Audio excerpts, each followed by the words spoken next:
बिस्मिल्लाहिर्रहमानिर्रहीम। अस्सलाम वालेकुम, मैं हूं हमजा अशरफ और मैं हूं सफिया खान। शामिल करते हैं हेडलाइंस।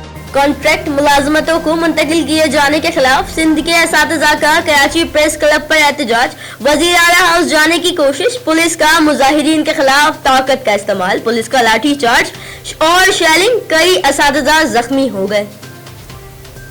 हुकूमत को साल के आखिर तक की डेडलाइन देते हैं। इत्तेहादियों और सिलेक्टर्स को हुकूमत ने घर ना भेजा तो इस्लामाबाद आकर ये काम हम खुद करेंगे। बिलावल भुट्टो ने खबरदार कर दिया। लाड़काना में वर्कर्स कन्वेंशन से खिताब करते हुए कहा, कराची कचरे के बहाने कराची पर कब्जा करना चाहते हैं। ये लोग एक साल से हमारे मेंबरान को तोड़ने की कोशिश कर रहे हैं। सिंध की अवाम कठपुतली हुकूमत को बर्दाश्त नहीं कर सकती। वफाक बचाने के लिए गैर जमहूरी कुव्वतों को बर्दाश्त करना होगा।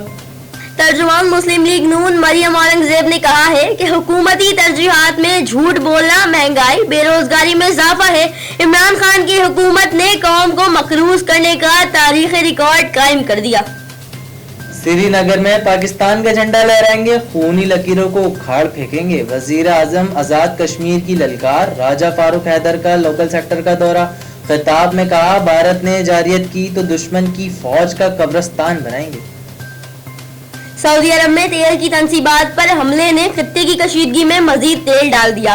अमेरिका ने हमलों का इल्जाम ईरान पर लगा दिया। वजीर खारजा माइक पोम्पियो ने हूसी गौसियों की जिम्मेदारी कबूल करने के दावे को गलत करार दे दिया। कहा, यमन से हमले का कोई सबूत नहीं मिला, ईरान ने अमरीकी इल्जाम मुस्तरद कर दिया। वजीर खारजा जवाद जरीफ ने कहा, अमेरिका और उसके इत्तेहादी यमन में फंसे हुए हैं। ईरान पर इल्जाम लगाने से तबाही खत्म नहीं होगी।